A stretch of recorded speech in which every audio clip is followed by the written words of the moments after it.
Welcome to the Tower 115 podcast with your host, Lycan and Zeno.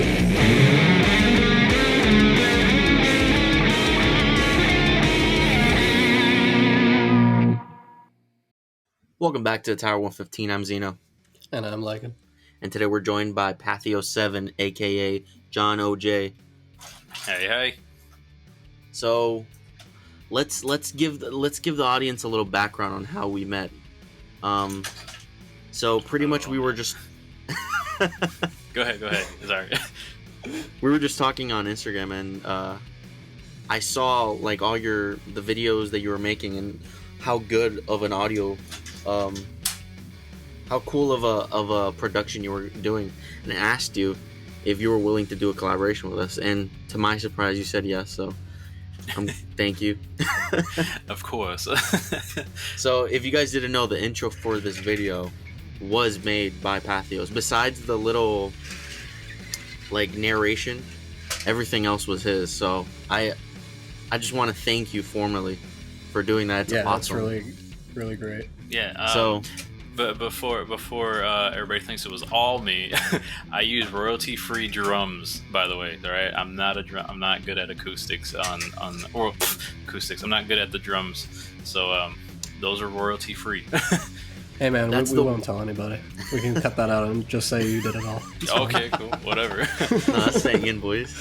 Because I have a little confession that I am horrible at drums as well, and every time I work with GarageBand, that's the one thing. That's actually why I texted you in the beginning, because I'm like, this guy has amazing like drums. Like, I can't believe how good his drums are. So now I'm kind of like, Yeah, definitely not asking this guy for help. Jeez, sorry.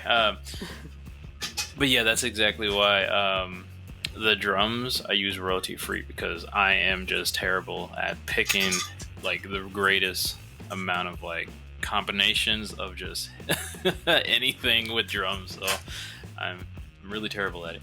I'm great at being but bad. regardless, you're really good at getting a good composition and having a really you do play the guitar, so yeah, we can't take all the credit from you. We got to give you credit somewhere, and you honestly made something that I wouldn't have been able to make. So I'm thankful that you did it, and you did it for free, so that adds to how nice of a person you are.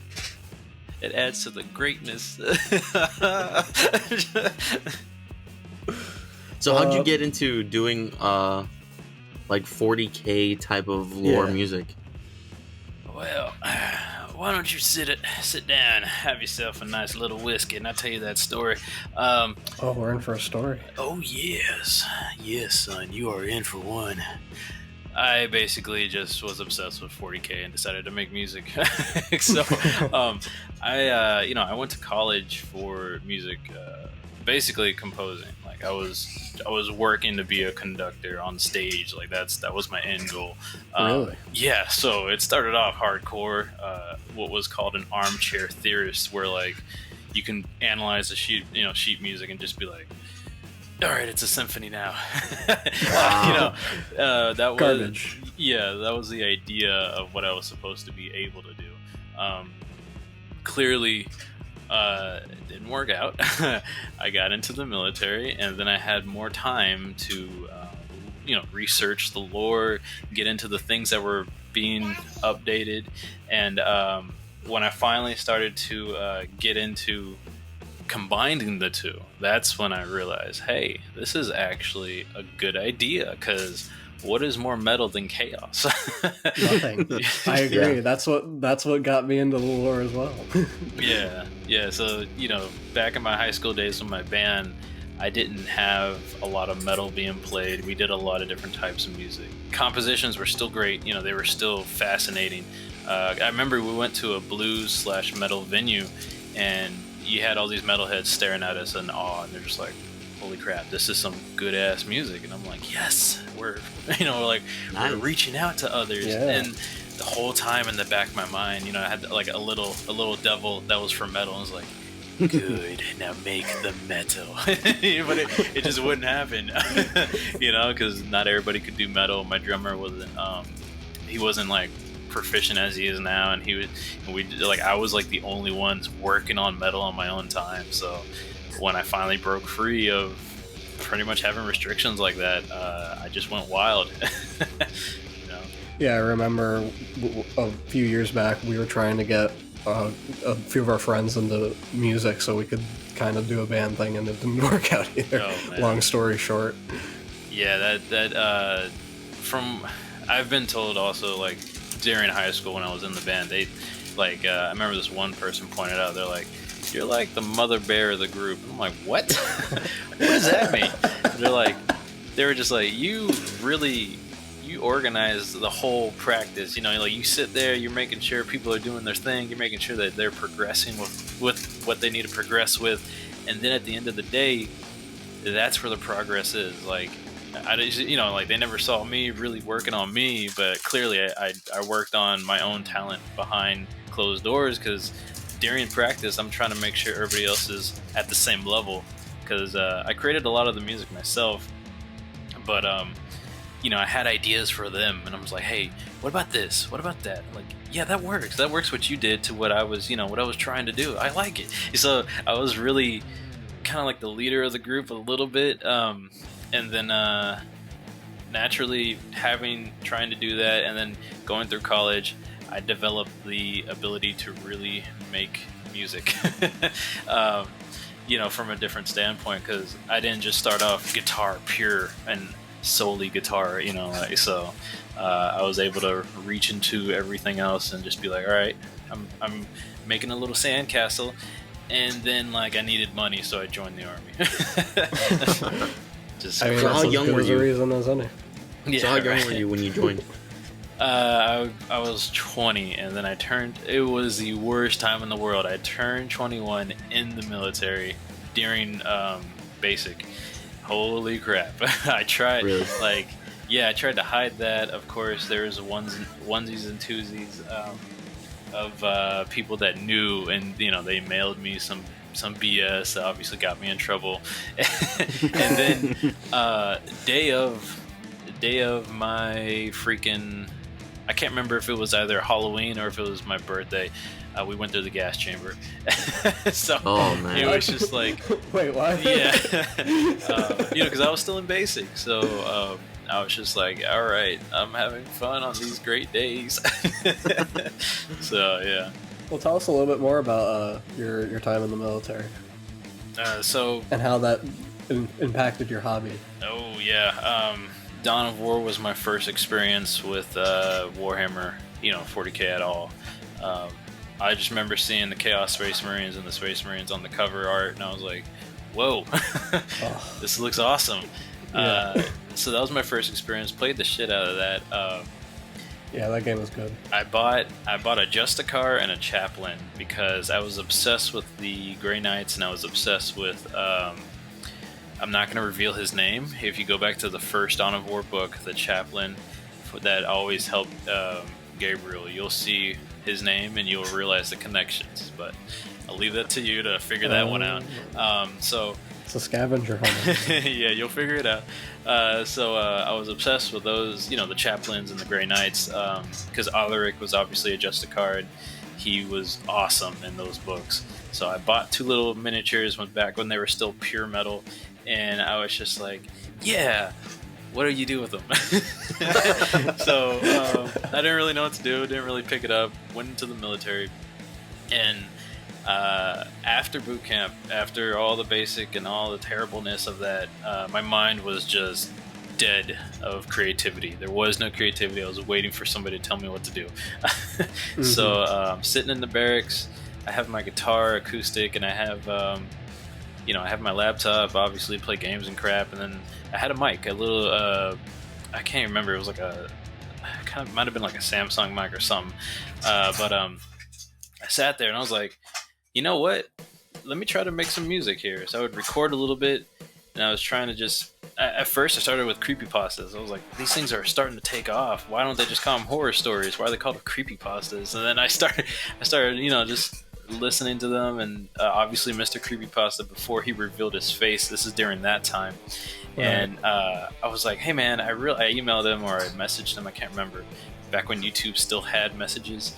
I was like, hey, I see you have the same music going on in the background. Would it be cool to like, put music behind your stories? I would love to do that. Never got a response, and that sparked this whole snowball of what I'm doing now because I never got a response. I'll do it myself. Yeah, that's basically it, and I've been doing that forever since.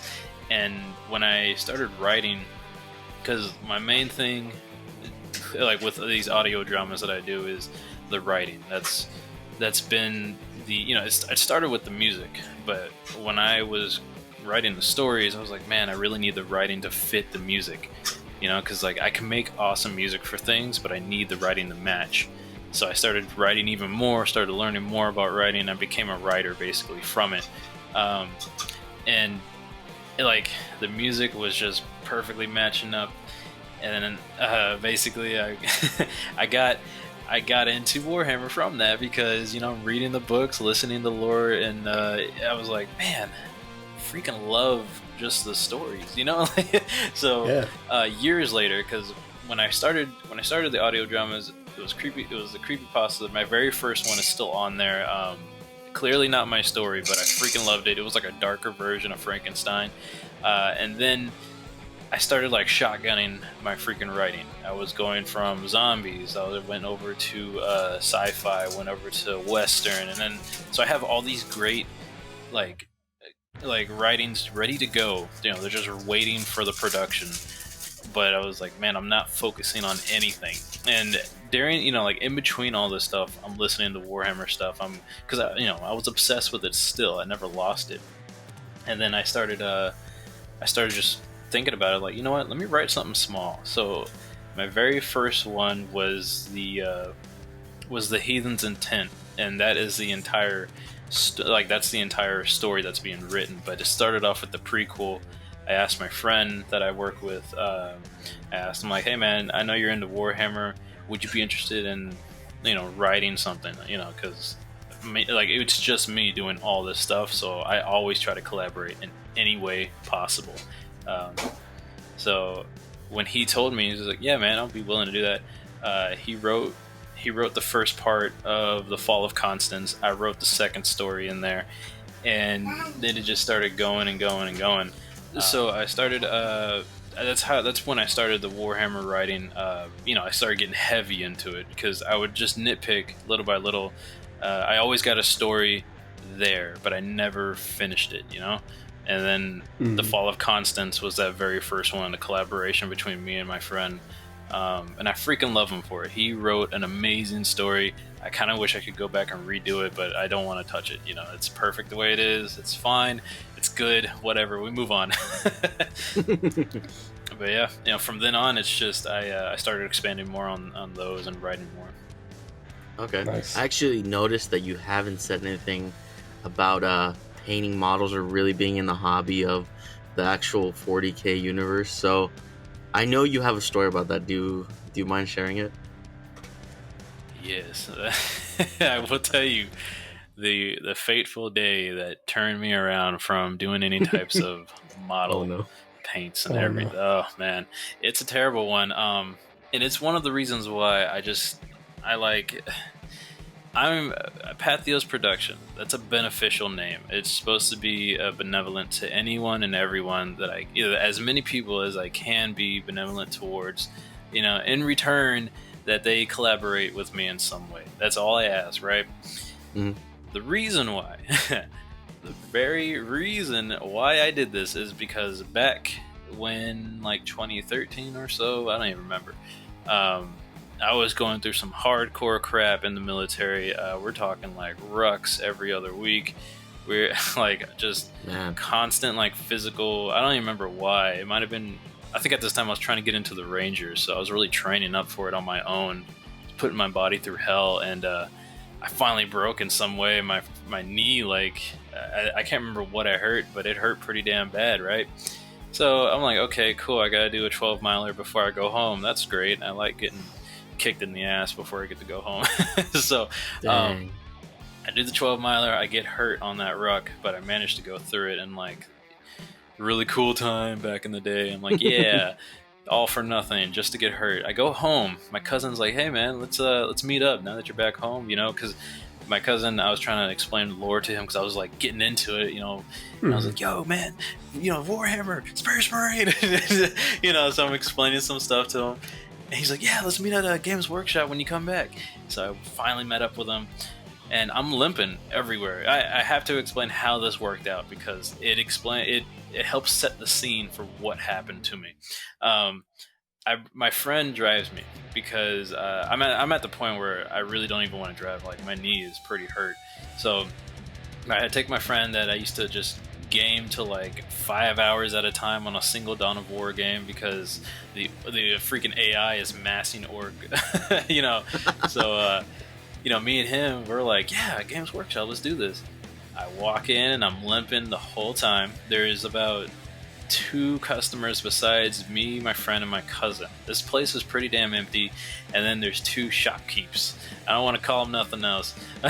So, I didn't even want to call them workers, man. They're just like random ass bullies over just there. Yeah, so I go in there. I'm looking around at all the showcasings. I'm seeing all the table setups. I'm like, man, they must have a tournament or they're about to have a tournament. Waiting for my cousin. And the whole time, me and my friend never noticed this, but those like shopkeepers are staring at us. And I'm just, I was oblivious. I'm like enjoying the moment. I'm like, yes, where are the Horus Heresy books? Where's this? Where is that? What's Lord of the Rings doing here? Oh, well, I don't care. So I'm looking around. And then my cousin shows up, and he knows those guys, so he starts talking to them a little bit, and he called me over because I'm just looking at everything. There's there's like armies, there's everything, stuff I've never seen, I only read about. I'm like, this is what this looks like, and then my cousin's like, hey man, get over here, and he starts explaining and telling me about the actual game and how it works, and he's showing me we're at a table. And I'm looking at all the battle scenes and stuff. I'm like, man, this is great. This is awesome. I sit down. Mind you, I have been limping this whole time. I sit down, and this one of the freaking shopkeepers looks at me, and he's like, "Oh, you can't sit there." I was like, what? Okay. He's like, "Yeah, you can't sit there. That's reserved for gaming." I'm like, like playing the game or like playing the tabletop game? Oh yeah, for all the people here playing the game. Yeah. And my first thought when he said I can't sit there is like, where the freaking A is anybody else that needs to take this seat? Like, what? There's 2 people, 2 whole grown men on the other side of the shop. What are you talking about? And, whatever. I didn't say none of that. I said, okay. And I get up and I walk away, and I literally lean against there's like a wall that's next to a showcase that's close by. So I lean against it, and my cousin, like, the whole time is just like, he's also obviously, just like, what? what is going on? So I lean against the wall just to stare at the same little battle that was, there that we're looking at. And he's like, yeah, please get away from that. And I'm like, oh man. Oh no. I was like, now it's just getting ridiculous. Yeah. Strike 1, strike 2, you're dead. Yeah. So I look at him. I was like, what? Let me guess. I can't lean against something? He was like, well, I don't want you to knock over that case. It's really, really expensive. Somebody spent all this time working on it, so it's all perfect. And I was like, okay. So I bet it is. That's, I'm out of here, dude. I'll see you later, cuz I'm out. I wasn't going to sit around for that. And I walk away. My friend, he's like, but I want to see the stuff. I'm like, well, clearly I'm not allowed to see the stuff, so I'm gone. And the other guy was like quiet the whole time. I don't know why he didn't even tell his old buddy, like, hey man, just calm down. The guy's been limping ever since he walked in, so he might have an injury. Didn't say nothing, just to watch the whole ordeal. And I walk out, I sit on a freaking bench right outside, and my cousin finally walks out, and he goes, hey, I have no idea why they're doing this, and I don't know why the other guy didn't say anything, but they see you as a threat. And I'm like, what? No, like, what are you talking about? And he goes, like, literally a threat. I'm like, I'm gonna actually humor this. What do you mean? And he's like they see you as like a jock. I'm like 1980s jock. Like I'm gonna beat you up. And he was just like, yes, it's literally like that. I'm like, how old are they again? And these are like some 18-year-old kids. You know, I'm like 23 at this point, or 22. I don't freaking remember. And I'm just like, a guy limping walks in. I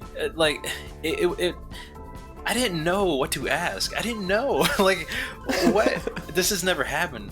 I've been pulled over before because a cop thought I had just robbed a store and he was like gonna draw his gun on me. Like, okay, cool. I'm cool with that. That's happened, right? You know, that's common to be. You're cool with that, yeah. That's the average day in your life, yeah. Not that it's average, but I am okay with the fact that I've been mistaken as somebody else. Because I used to walk around with a freaking bandana around my head a lot, so I was like, okay, yeah, sure. If I was a cop, I would kind of assume maybe he's into something.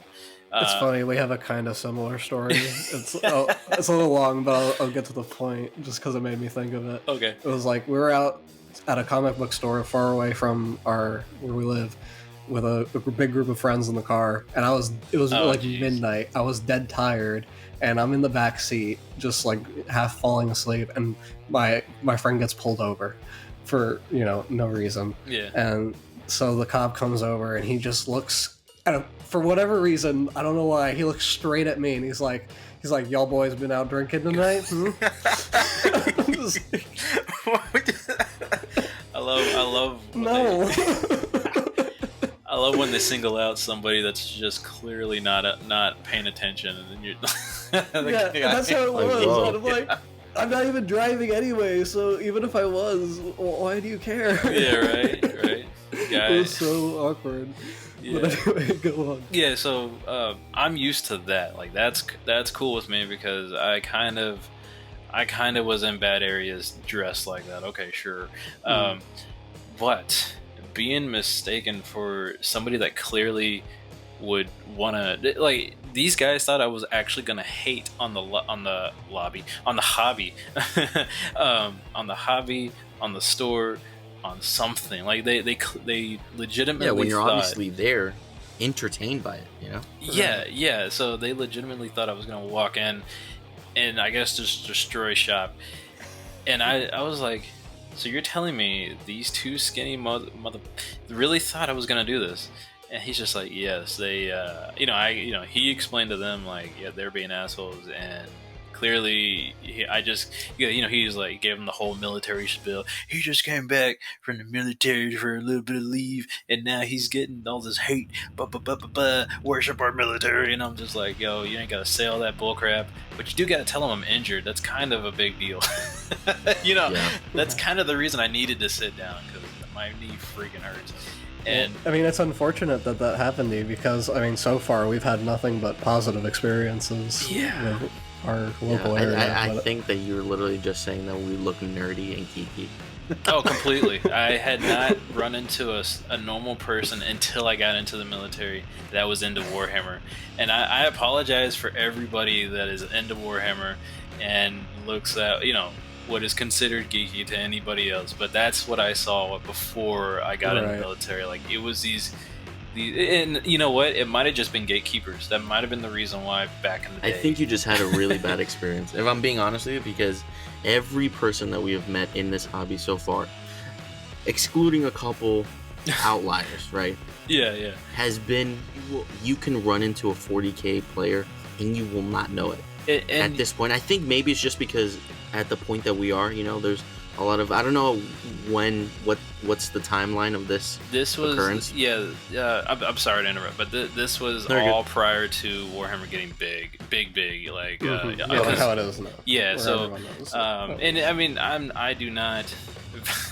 I mean, as I said, this is the day that made me want to give people opportunities to get into Warhammer, because I had thought potentially there was a lot more people that were going through what I was going through on a daily. I mean, maybe there is, maybe there's not, I don't know, but I don't see the whole Warhammer community like that. Not at all.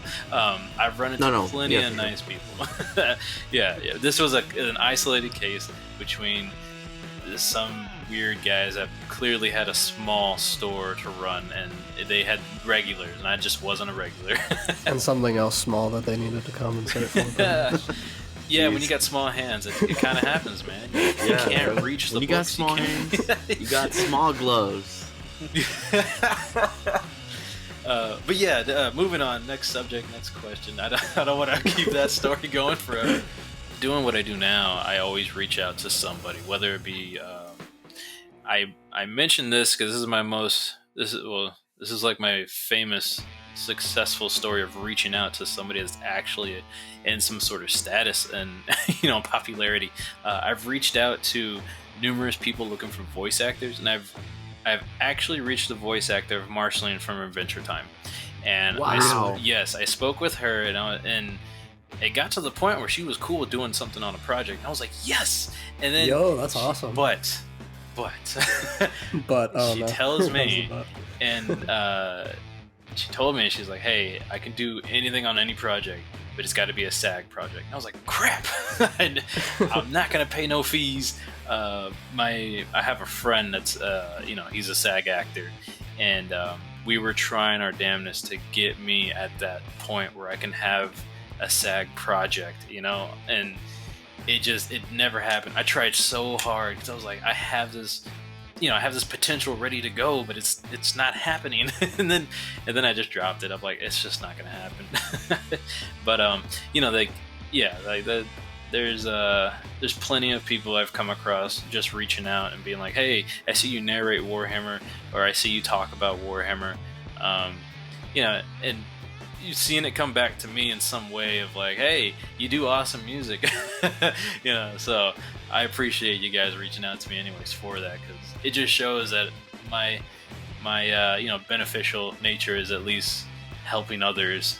Yeah, we have that same mindset in mind. We want to show off other people and have a mutually beneficial engagement.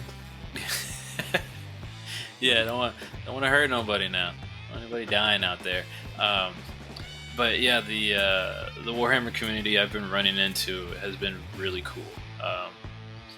The most recent one is Cold Open Stories. I've been kind of talking with them, but I'm kind of not in the same area as they are when it comes to what they're looking for. So, but they're pretty cool. They're pretty cool. Yeah. So, what other future projects do you got working on? So one of the future projects, the Heathen's Intent is the first big one. I started that a while back while I was sitting at an airport. I just wrote down all the characters. Had a whole story. Clearly I had the prequel with when I wrote that story with my friend. I was like, you know what? That's our beginning.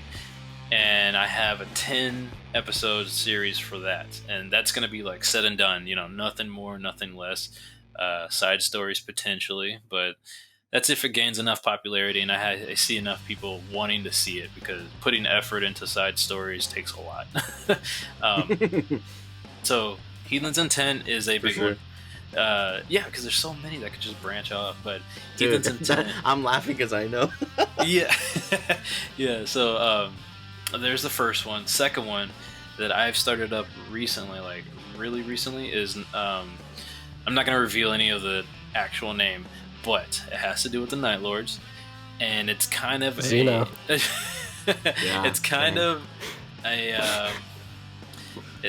We'll get into that. Give me a second. It's kind of a like 180 of what the Heathen's Intent is about. Heathen's Intent is about the good guys, and this other story is about clearly a bad guy, because Night Lords aren't exactly good. So. But yeah, those are the two biggest actual episode type stories that'll be coming out. Everything else is just like, if I have an idea, I'm gonna write it out, and then I think to myself, do I want this to be part of the metal series, which is I have a story that kind of builds up to the music, So I love it. that's my third one that I will always be doing and ongoing, because when I write short stories that I don't have any massive plan for, that's where they end up. They end up there just like as either just a random story or, metal theme for who knows. Freaking my favorite one that I've done is The Possessed. I love that one, but I didn't put a story prior to it, so I'm kind of pissed about that, but it's whatever. Future plans. Are you looking for more people to collaborate with?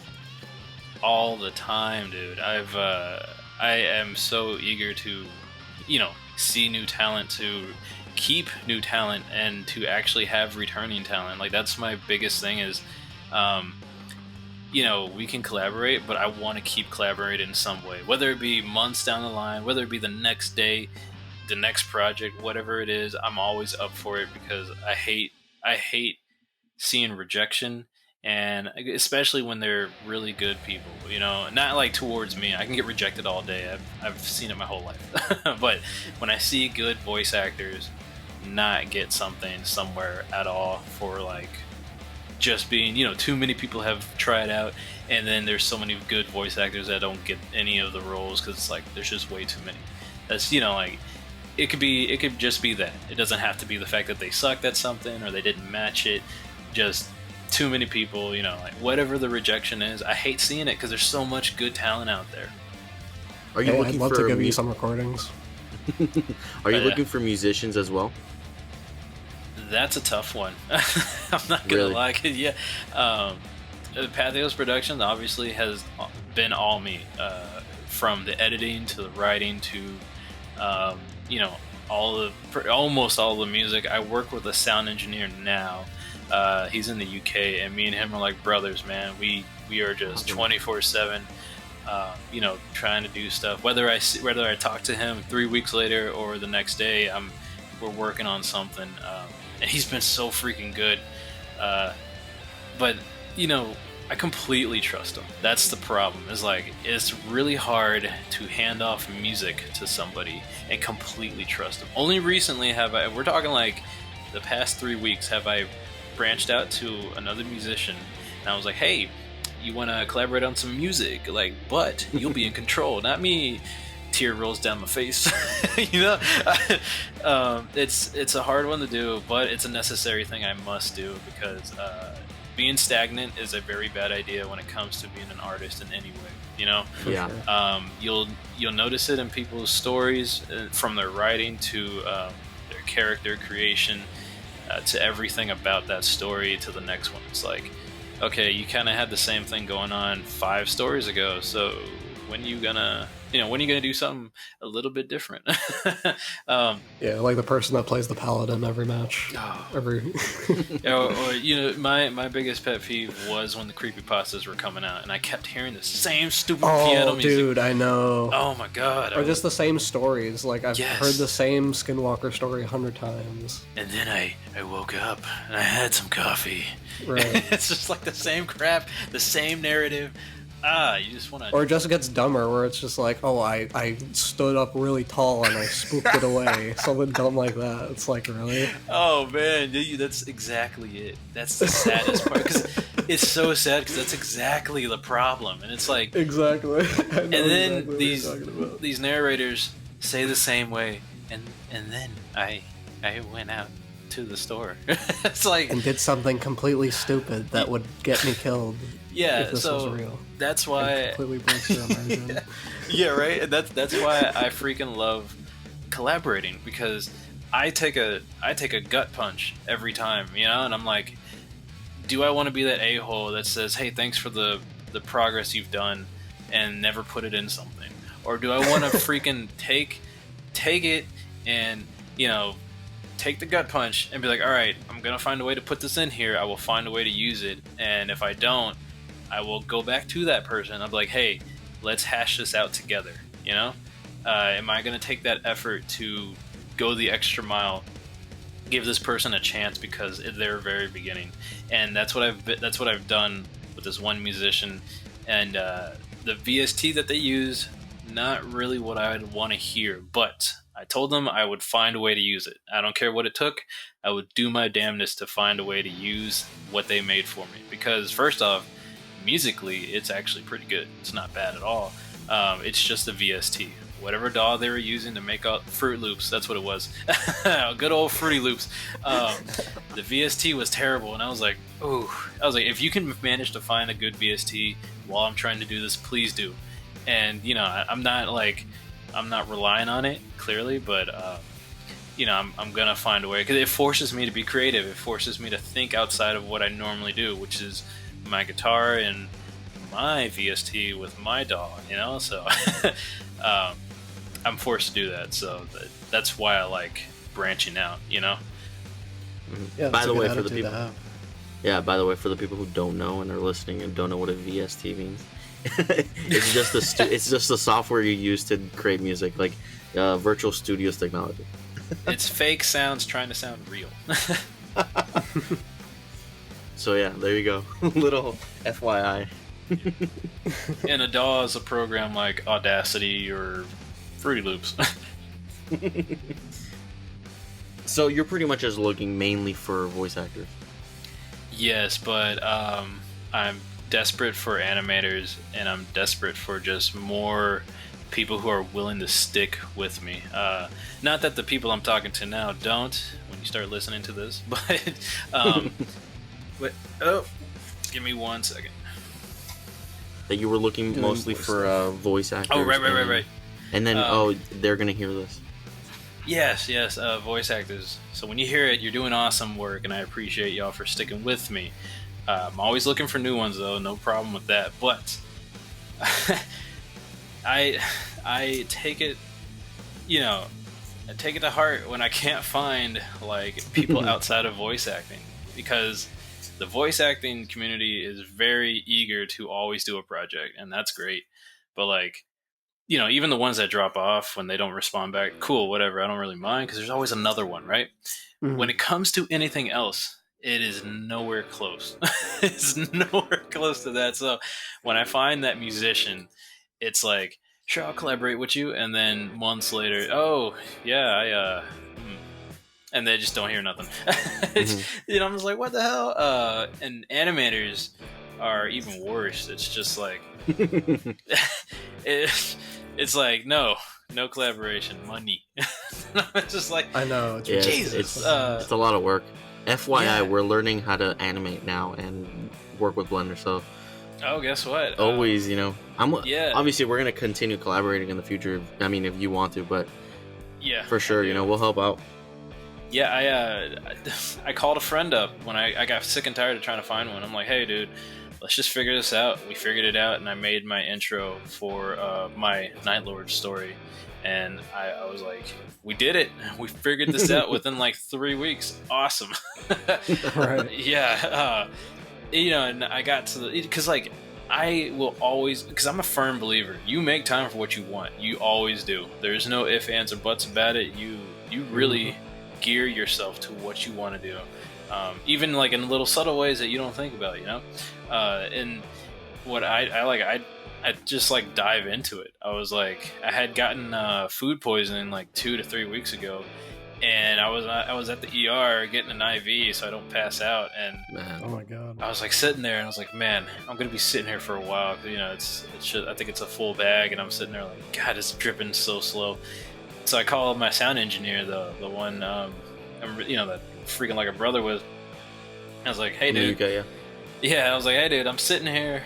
Gonna be sitting here for a while. Let's hash out the music that we've been trying to freaking, you know, finally talk about. And he goes, yeah, man, he's like, you know, I saw you put in the Discord that you've been sick, you know, and you might be kind of slow on things. And I'm like, yeah. I sent him a picture, and, you know, of my arm all freaking IV'd up and crap. And he's like, oh, you're there right now? And I'm like, yeah. He's like, you sure you want to do that right now? I'm like, what? Am I gonna like not be able to talk? You know, like I don't. Then somebody gonna walk in and take my phone. You know, he started. You know, so you know, he's laughing at the fact that I'm taking whatever time I can to still make progress on these stories, on just the whole production, and that's one reason why he likes working with me, because I make effort to actually get something done when I need it done. Then I explained to him the whole animator thing, and I was like, yeah, the animator I did have dropped out.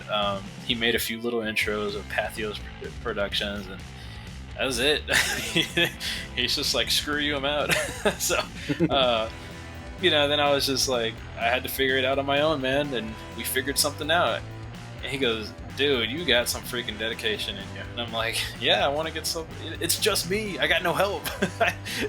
Like, I'm drowning and people are looking at me like, man, this guy is dedicated. Like, I don't want to die.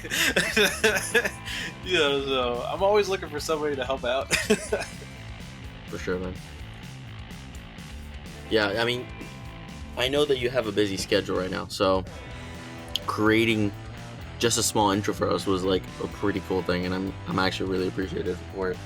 I actually want to, I don't know if you want to release this information right now, but is there a way that people can actually contact you or find you specifically for a like a position to help you, like a, what's it called, like, I don't know, to donate their work?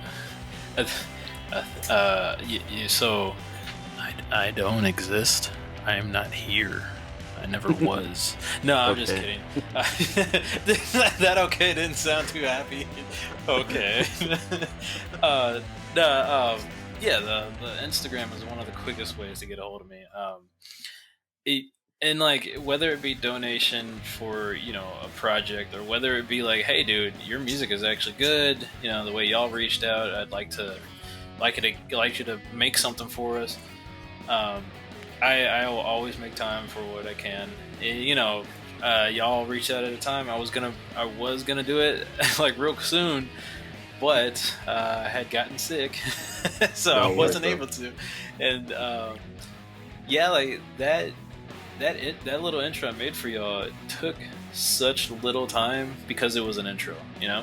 The first intro y'all wanted, with the 10 seconds, I was just like, I couldn't do it that well, and I was like, I don't know if it'll be great, but I can do it. And I'm glad y'all give creative rights to the creator, so you're not really restricting them.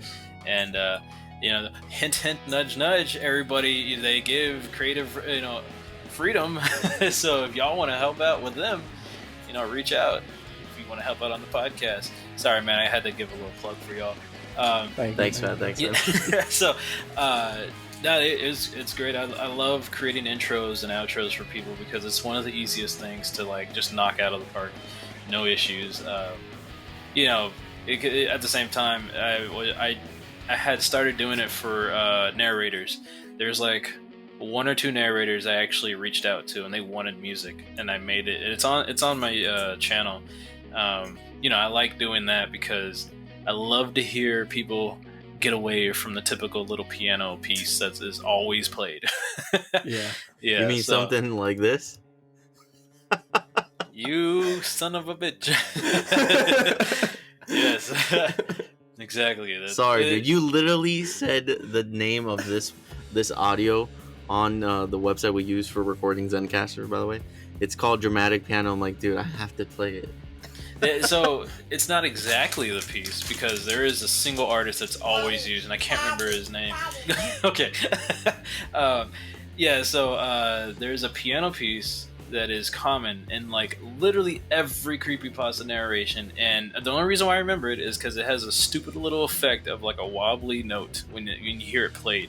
You'll recognize it once you hear it. That piece that you played though didn't have that little effect in there. But it could, if you put it on there, you wouldn't be able to tell. Yeah. So. By the way, I was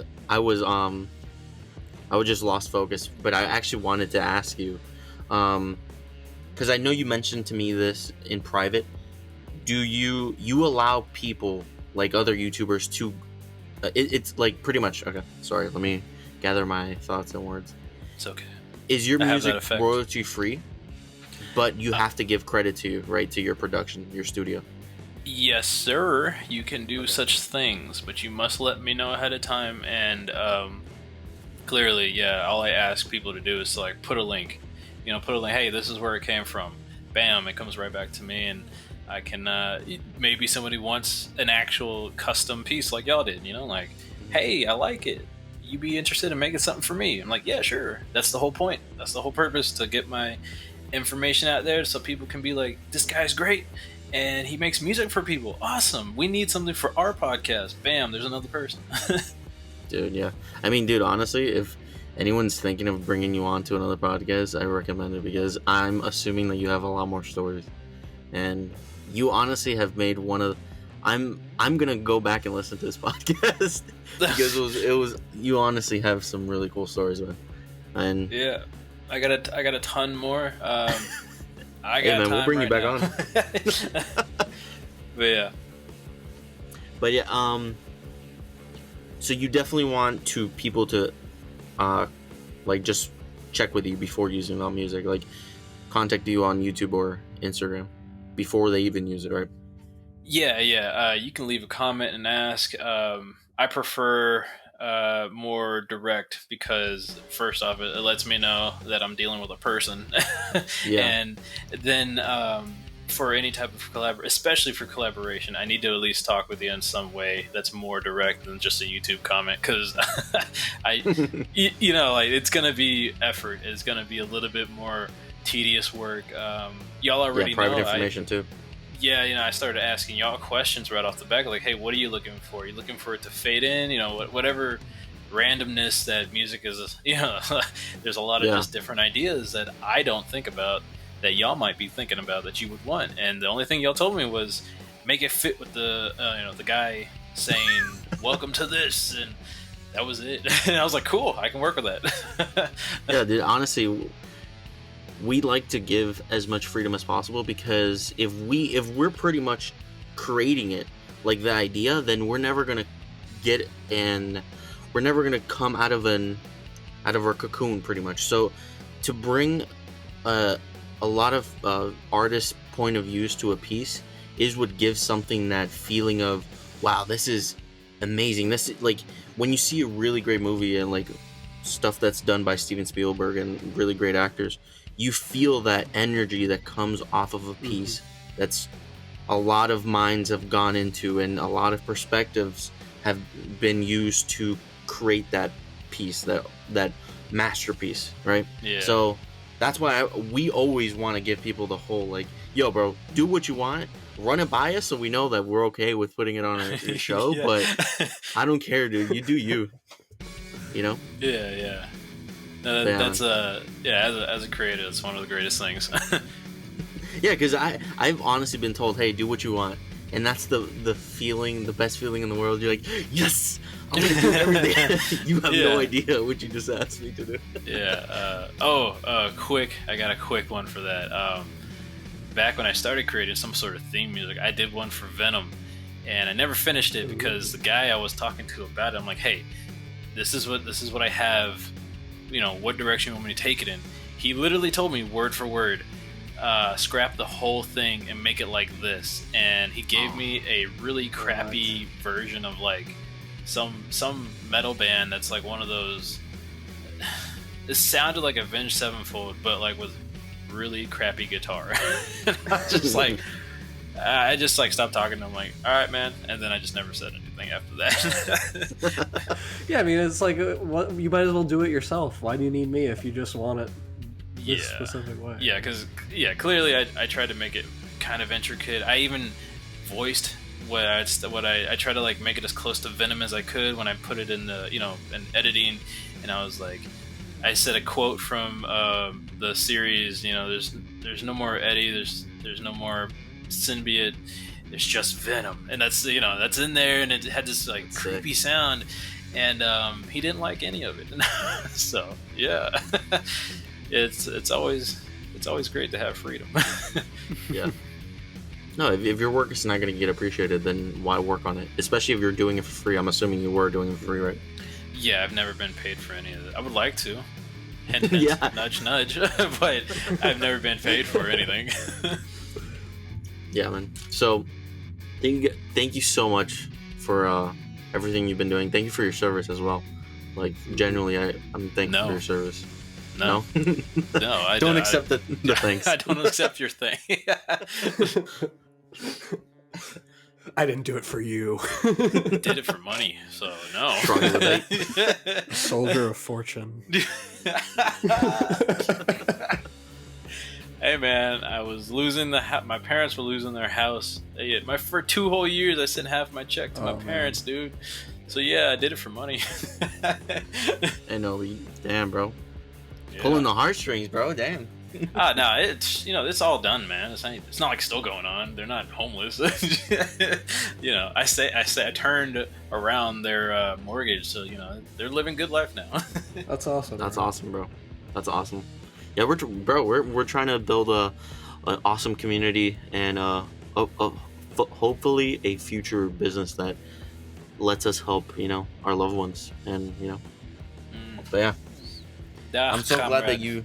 I'm glad that we have found so many people that are doing collabs with us and are doing it for free and honestly we're enjoying the whole process of just like working with people and just no one's in it to really there's no Wolf of Wall Street style people I've run into. Yeah. Thank God. Yeah, let's. I'm counting my blessings. Yeah, exactly. Because, we never know if we ever make it a little bigger, and all of a sudden the wolf comes out of the sheep's clothing. One of the worst ways that starts happening is when you start mentioning credentials, people you've worked with, other podcasts you've worked with, and then people start expecting. They're like, I've run into this plenty of times. They're just like, hey, so how much are you paying? And I'm like, I never said anything about money. Oh, you're specifically just talking about people you work with and like the voice acting. So there's been other people early on because I started mentioning my credentials. This is before I got it heavy into it because I would like reach out to people and be like, hey, I've done a few audio dramas with these people and this people and this people, and they're just like, oh, that's awesome, so how much are you gonna pay? And I was like, I didn't. You don't just jam in their money. You don't just do that. Yeah, so it changes the conversation. You should just be like, I'm gonna pay you my salary. Yeah, my under the minimum wage military salary. No, I'm saying like I'm paying you what I make with this business. Oh, right. Zero. Even worse, 0. Jesus. Whatever I make here is what you get paid. Really? Yeah, bro, 0. Here you go. Yeah, all the hopes and dreams of depression. You can have it. Yeah. All right, brother. Thank you guys. Thank you so much for joining our podcast. Honestly, we want you back on. Amazing stories. Where can people find you? Like all the places where they can find you. So most of the time, comrade, there is Instagram, and you can go to Pathios Productions. There is a underscore between those two words. Pathios, Pathios. So that's the quickest and most I guess the quickest way to get a hold of me, because even on the YouTube, since the messaging is gone, you can't. I may not see a comment pop up. I seldom or rarely get these email notifications on that. All right, guys, thank you so much for watching. I'm Zeno, and I'm Lycan, and I'm Pathios, and good night.